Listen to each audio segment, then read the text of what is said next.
Hey, welcome to Maxwell Leadership Podcast. This is the podcast that adds value to leaders because we know leaders multiply value to others. Today, I probably am in the most anticipated podcast maybe since our inception. That's not only because John Maxwell is here in studio live. So all of you that listen and work out and drive down the road, I'm just going to go ahead and tell you, you need to go to YouTube, you need to download, because today and for the next 3 weeks, so 4 weeks of John Maxwell in studio talking to us about a subject that matters a lot to him. Let me explain. John Maxwell is releasing his new book. High Road Leadership is the book, and here's the purpose of the book: bringing people together in a world that divides. Now, if I could hear you, you would gasp like every audience where John speaks gasp when he says that. We're in a world that divides, and John Maxwell in this book is going to talk about how a high road leader is actually one that brings people together despite the division and the incredible polarizing culture that we're in today.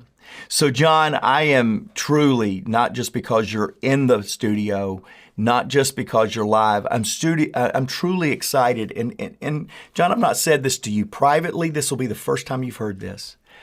In my opinion, I've been with you 25 years. You have been working on this book at least for 5 years, and let me explain why. It was 5 years ago that I heard you say, "I'm leadership sad." And I watched you work on that sadness and that disappointment and that challenge with today's leadership culture for the last 5 years until today we're able to bring to you, and those of you watching YouTube, I'm holding up a galley copy. I don't even have my hardback copy yet. It's coming to me this month just like it's coming to you. John, your answer to being high road or being leadership sad is this book, High Road Leader. And thank you for being here. I'm going to let you share a little bit, and then I want to ask you some questions this week as we kind of talk about the launch of this book, High Road Leadership. Well, I'm so glad to be, of course, not only with you, Mark, but so many of the people that are on the podcast. You do such a great job leading it and moderating it, and it's become so popular. So I'm very pleased it's popular, but I'm very proud of you because you're the person that's kind of like the catalyst for it. But High Road Leadership is kind of like my leadership soul. It's, sometimes I teach leadership with my mind and things that I know that help people. But this is not more than just my mind. This is my soul, who I really am. And what I'm excited about the book is the fact that I think when you want to make change, you have to give a very clear picture of what that change should look like. People don't know how to make change without the picture. And in fact, they become very uncertain and insecure over it. And so high road leadership is a picture. It's a picture of what does a high road leader look like. And for the younger generation, I have grandchildren from 17 to 23. For that generation, honestly, they've not seen much high road leadership at all. They've seen a lot of low road or middle road leadership. And so the book is a picture of 12 distinguishing characteristics of what a high road leader really looks like. It's kind of like, okay, I see that now. I didn't realize that that's what a high road leader looked like. So once you put a picture in the mind of a person, then they begin to be able to see what they can be, what they should be, what they need to kind of emulate in their life. So that's the book. And we're going to be talking about it, especially in the next 3 episodes. Today, I'm kind of excited because I know you have some personal questions about me and leadership that our podcast leaders haven't heard before. And that's why I wanted to kind of maybe start with why I do what I do and why I've done it for so long, because it's a real passion of mine to make a difference in people's lives, which goes back to leadership and writing books. So today we'll just kind of go behind the scenes a little bit. And then the next 3 weeks, we'll just really go into the pictures of a high road leader. Yeah, and for those of you listening, I'm going to give you a chance to not only buy the book. I've got a place for you to go, highroadleadershipbook.com, for those of you that are impatient. We're going to talk a little bit about that. We're going to talk about some things that we're doing on that website for you in the journey for high road leadership. But John, you're right. I want to go back, and we know you. This podcast community loves you. But tell us, why have you given your life to leadership? Well, it really began on July 4th, 1976. I was in Lancaster, Ohio. I'm a kid. I'm a pastor. I'm in my 20s. And we have a growing church. We have 3,000 people in our church, and there's only 25,000 people in the whole town. And it's July 4th, the 200th anniversary birthday of America being a nation. And we were doing it outdoors because I didn't have facilities to handle. We had probably about 5,000 people that day. And so I'm outside and I'm teaching about America, doing a little bit of history, and America needs to be revived and renewed. And in the middle of my message, just completely out of the blue, much to my surprise, I really sensed, in the clearest way I've ever heard God talk to me, I just sensed right in the middle of my teaching that God was going to give me a ministry to train and develop leaders. And I finished the message, and on the way home, I was talking to Margaret, and I said, I think God called me today to train leaders. She said, "You're kidding." I said, "No." I said, I think he did. And she asked me, she said, "Well, what are you going to do about it?" I said, "Nothing." I said, "Really, if this is God, I'm going to let him open the doors so I can be sure. I'll be glad to walk through them, but he's going to have to kind of open the doors." And he did. The next week, I literally received 2 separate invitations, and both of them said, "John, would you teach us how to lead?" And I started then. And honestly, from 1976, I've just had my plate full with people wanting to hear me talk about leadership. So it really began with a calling. Our friend Steve Harvey says, a career is what you get paid for, but a calling is what you're made for. So, I'm on this leadership journey because of a calling, but then I'm also on the leadership journey because of a major conviction. Right after that calling, I came to the conclusion that everything rises and falls on leadership. And that was a game changer for me. When I became convinced that everything rises and falls on leadership, I thought, what better thing can I do than to help people learn how to lead? If their success in life is going to be more determined by their ability to lead than anything else, then what a gift it would be if I could really tell people how to lead well so they could succeed well. And that comes out of the law of the lid, 21 laws. How well you lead determines how well you succeed. So it's a calling and it's a conviction. But then I had success leading. And that was life-changing for me. In other words, it's one thing to feel like this is what you should do, but it's nothing to be good at it.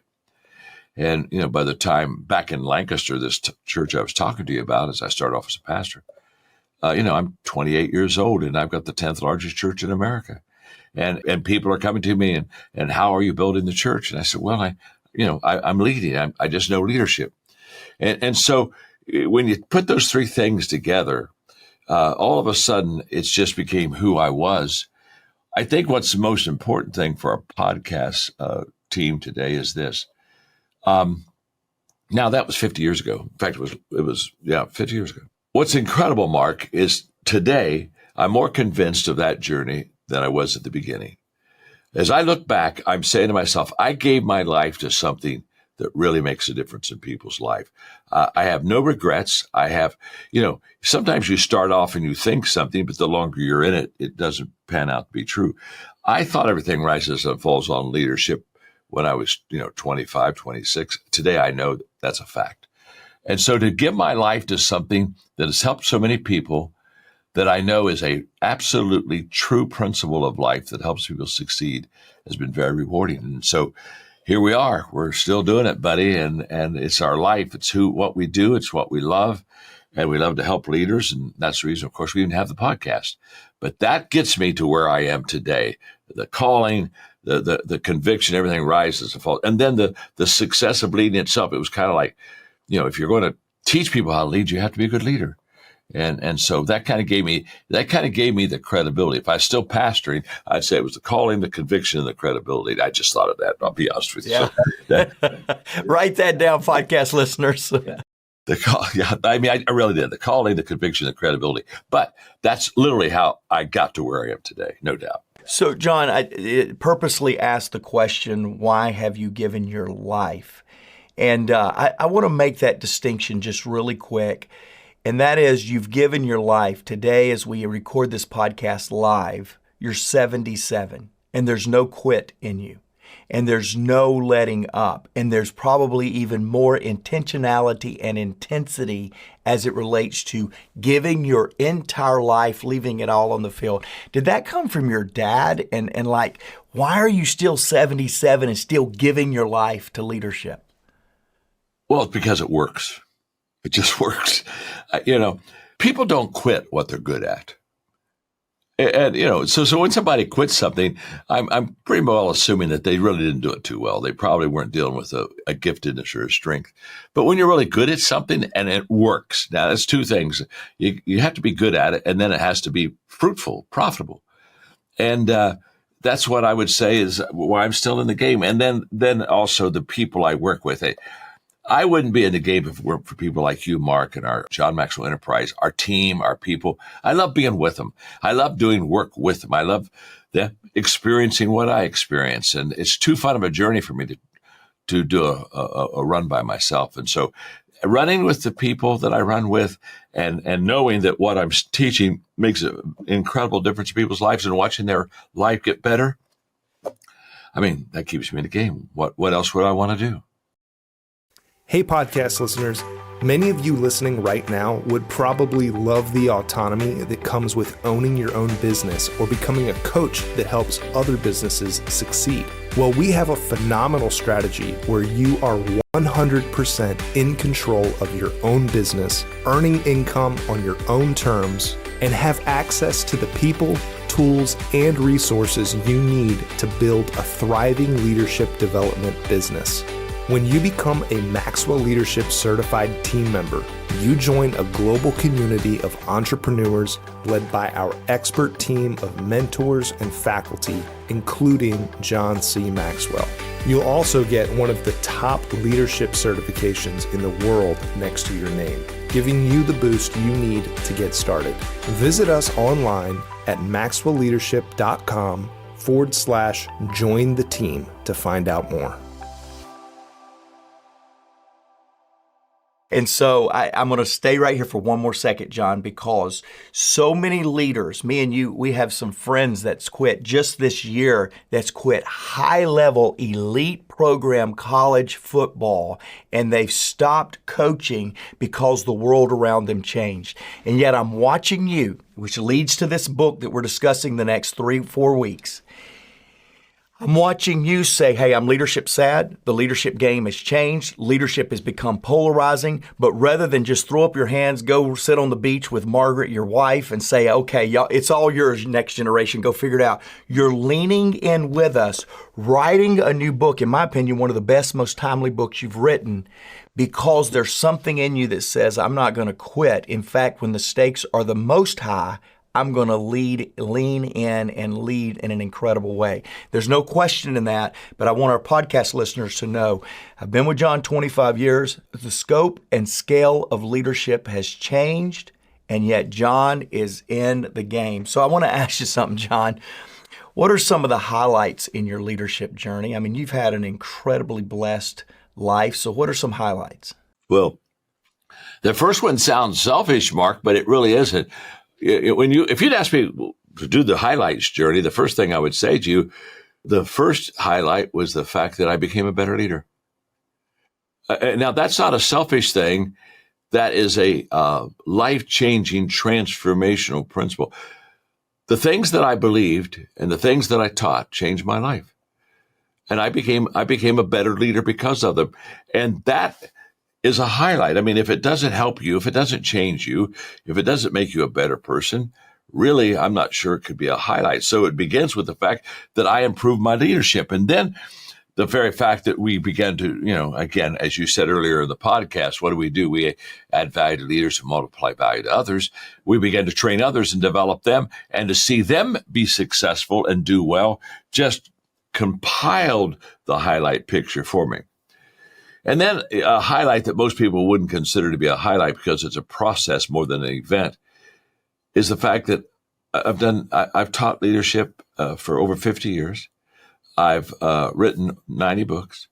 I've spoken at least 13,000 times. There's something that's, when you talk about a highlight, I think a highlight to me is the fact that I've been in the game so long. I talk about consistency compounds and credibility does too. And today my influence factor is way beyond really who I am.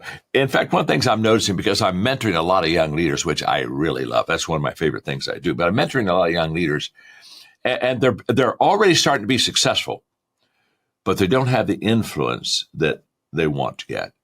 And what I'm learning to teach them is, and trying to help them, is the fact that influence follows success. It doesn't go before it. It doesn't accompany it.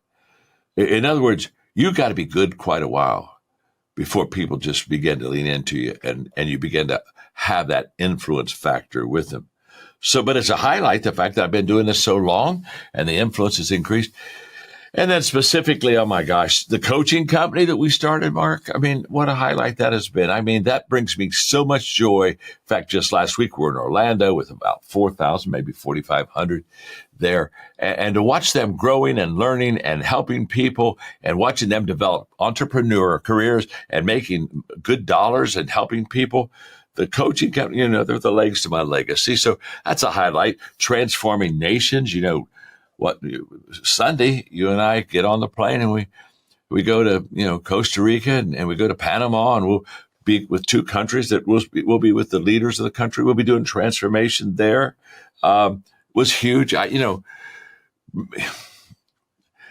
talk too much about awards or whatever, but I was very touched when I got the Mother Teresa's award for peace and worldwide leadership. The time that I was able to speak at the United Nations, those are just highlights that are in my life. But really, the greatest highlight is just seeing people's lives change and my life being changed. Again, Jim Collins told me one time. In fact, you're with me. We were out in Las Vegas.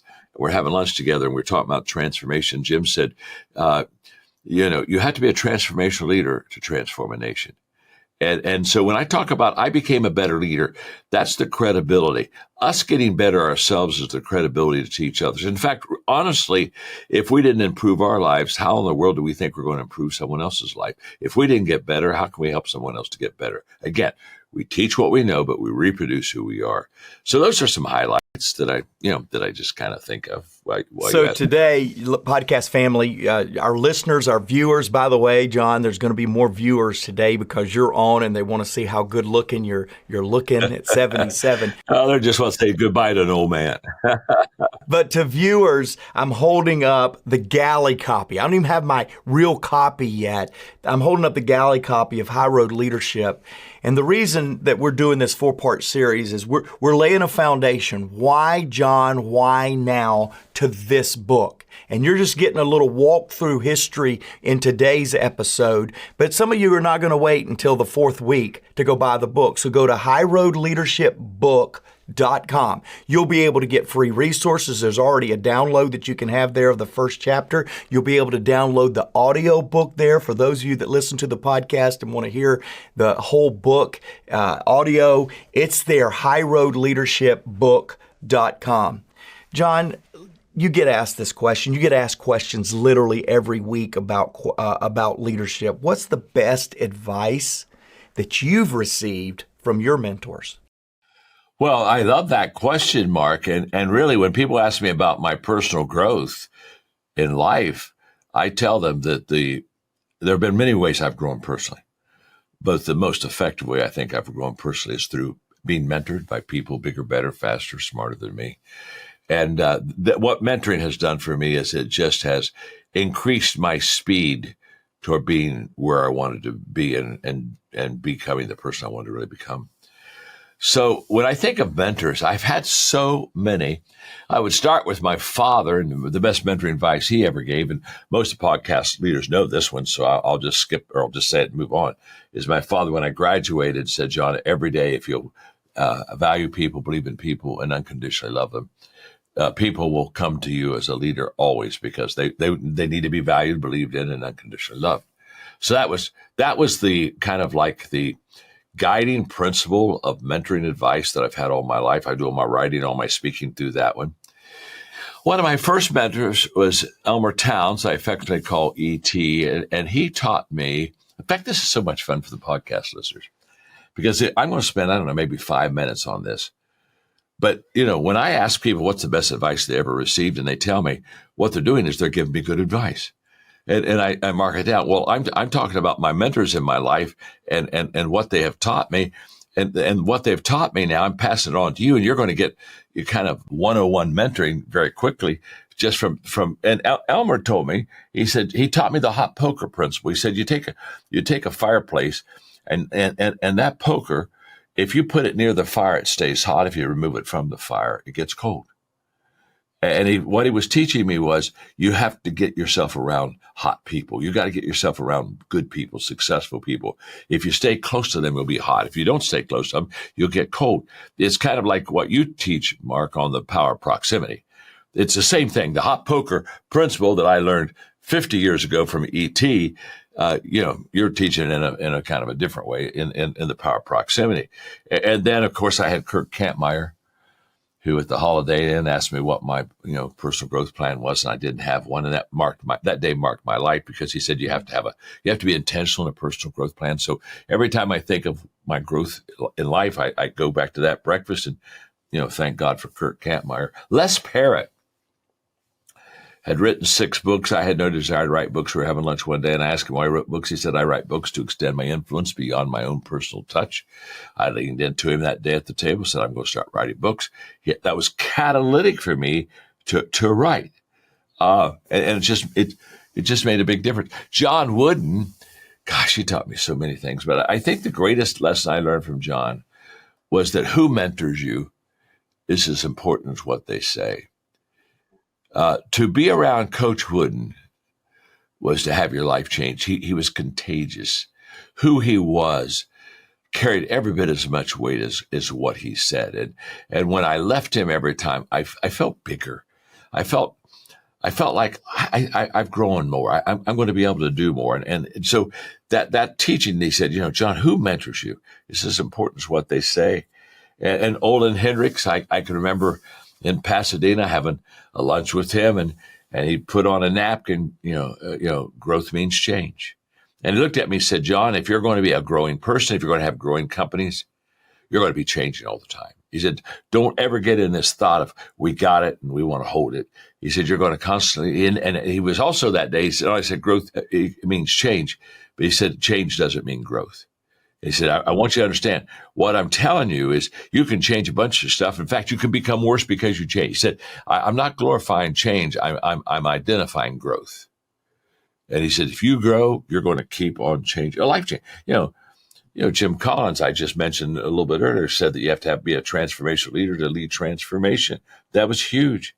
I was working on a business degree at Northwood of Indiana, and I had a business professor teach me the Pareto principle. And the day that he was teaching that Pareto principle in the class, I can't even describe my feeling. The rest of the class, they were taking notes. And I looked around and I said to myself, that man is teaching me something right now that's going to be major in my life. And that, of course, the Pareto principle teaches you all about priorities.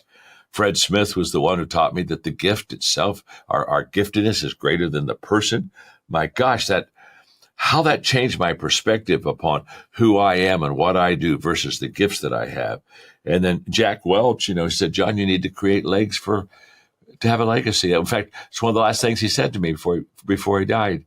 And I said, okay, I'm going to get some legs for my legacy. And that's kind of was the catalyst, Mark, for the coaching company. And Peter Drucker drilled in, taught me a lot of things, but the thing that was most life-changing is he said, there's no success without a successor. You got to have somebody to pass that baton off. And of course, that's what I'm doing with you. But he said, who are you going to get that baton to and say, here, you take it. And then Pat Summitt, the great coach at University of Tennessee, basketball coach. I mean, she's the one that sat down one night at dinner and said, the biggest mistake she made in her leadership at the beginning is she was leading by assumptions. And she just assumed her players knew these things. And she assumed her players could do these things. And she said it was a total miss. And I had to back down. I had to go say, no, I got to get on the same page with them. And it was really, I asked questions a lot. And that was one of the catalytic times, that conversation. I thought, a person leads by assumptions, Mark, because they don't ask questions. If you ask questions, you won't lead by assumptions. You're going to find it out. But if you don't become committed to asking your people questions all the time, you're going to start assuming things. And that was kind of catalytic for me to begin asking questions. That became catalytic for my book, Good Leaders Ask Great Questions. I mean, it all started there. So anyway, that's not all my mentors. When I was thinking about mentors, I knew you were going to ask me that question, Mark. I thought to myself, sometime I think I'm going to write a book on mentors that have made a difference in my life. I mean, just think about it. Because what I did right there is gave all the podcast listeners, the people who watch, I gave them a crash course on great teachings from great mentors. And just think, I mean, I don't mean this unkindly. I could give me an hour and I could put 100 out there in front of you and what they taught me. So I think it's so important to be mentored well by people. That they've helped me a lot. That's for sure. So, John, thank you. Every person listening to this podcast, every one of them, consider you their mentor. Every one of them. I meet them around the globe, and every one of them says, John Maxwell is my mentor. And you mentor a lot of people, hundreds of thousands a week on this podcast. And for you then to talk about the power of mentoring in your life so that we can know our mentor has had powerful mentors was a great gift. By the way, podcast listeners, go back and rewind that portion, because under every one of those mentors, John just didn't name drop. He told you the life-impacting message that he learned from them, and there's gold in that listening if you will go back and listen to the last 5 to 7 minutes. John, I'm holding up, I don't know if you know this, but I verified it this morning. I'm holding up number 89, which you and I know what that means is number 90 is a special book, but we're going to bring you back live to talk about that in June or July. But let me tell you this, because by the way, John's already released this book. He's already working on the next book. That is the John Maxwell that we know. John, number 89, you have become the leadership guru of the world, recognized by Inc., recognized by a business journal here in America. You're known around the world. What are your top 5 leadership books that you've written? Well, I'm glad you asked that question. I'm not starting number 1 of 5. I'm just going to probably give it to you chronologically. So the first one, if I did it chronologically, would be Developing the Leader Within You 2.0. And the reason Mark's kind of clapping there is many times Mark has told me that was his favorite leadership book. And what that was a breakthrough book. In fact, that book put me on the map because I was the first person to write a book that said leaders can be developed. Most times people thought that leaders just were born. You were a born leader or you weren't.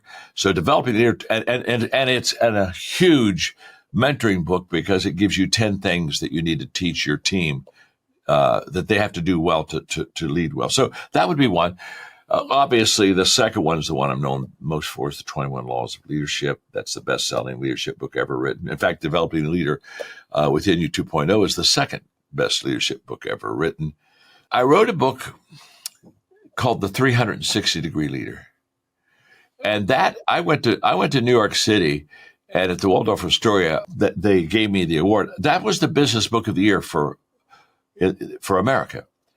And the guy that gave it to me told me afterwards, he said, that book, what they do is they literally have a polling or a voting on which is the best business book that year.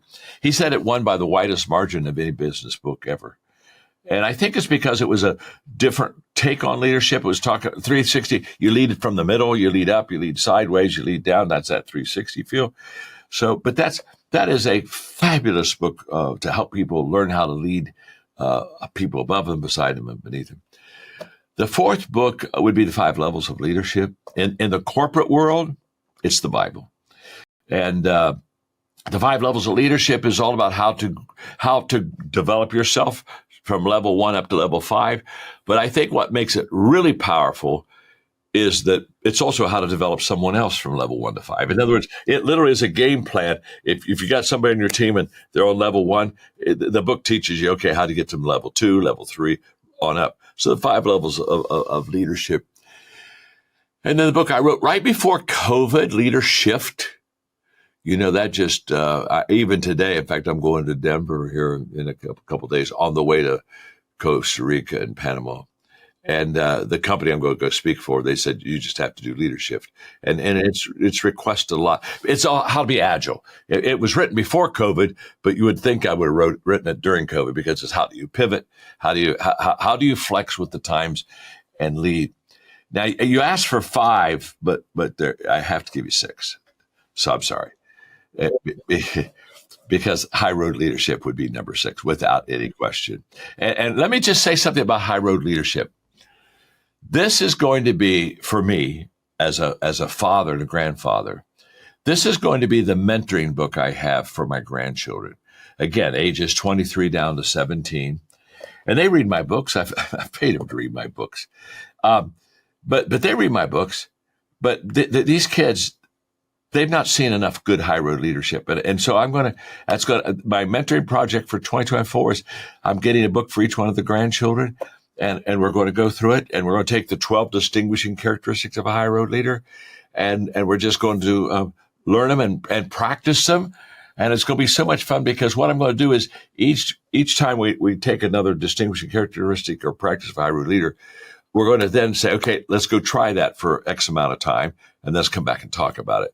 And so they're going to learn it, but they're going to learn high road leadership, but they're going to practice high road leadership, which I think is going to be a lot of fun. So yeah, you asked for 5, I gave you 6. Well, John, I'm going to let you kind of entice us to come back next week in just a moment. But podcast family, let me talk to you for just a moment. I travel the world with John Maxwell, and there's not a place that I don't go into that we, number one, don't meet one of our Maxwell Leadership Certified Team members. They're everywhere, and they are there to serve you. If you ever meet one of them, they will serve you. The second thing that happens every place that I go is somebody comes up and says, I love the podcast. It's changing my life. That was no exception this week when I was at my daughter's her 12th grade cheerleading banquet, and Coach Parker, her basketball coach, came up and said, I just listened to Maxwell Leadership Podcast for the first time. So Coach Parker, and to many of you podcast friends, welcome. We're glad you're here. You have joined on a good week if this is your first week, and if you're a long time, you're continuing for the right time, because for the next 3 weeks after today, so 4-week series, John Maxwell and I are going to be sharing about high road leadership, bringing people together in a world that divides.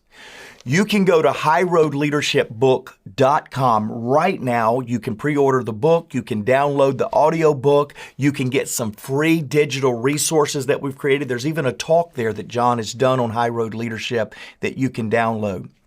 But podcast family, I'm going to challenge you with one thing before I throw it back to John and we wrap today. We do our best week in and week out to add value to you.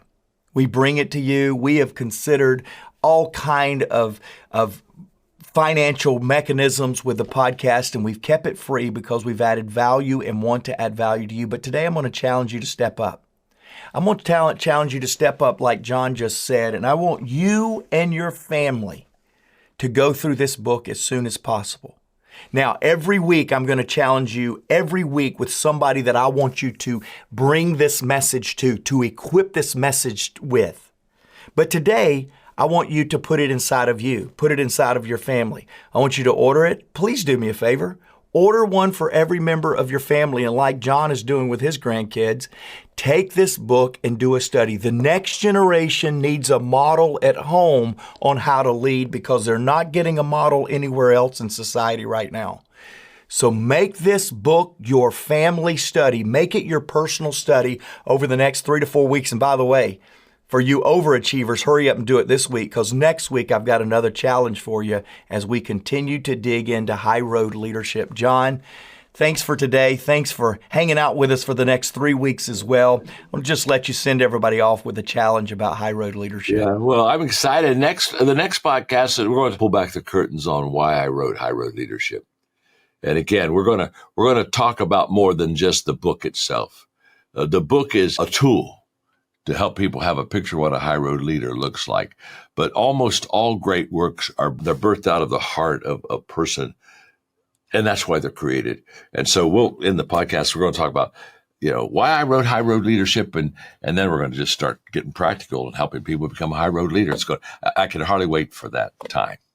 So, highroadleadershipbook.com. Join us on YouTube. John's going to be here hanging out with us for 3 more weeks. We'll see you there. By the way, why High Road Leadership? Because everyone deserves to be led well.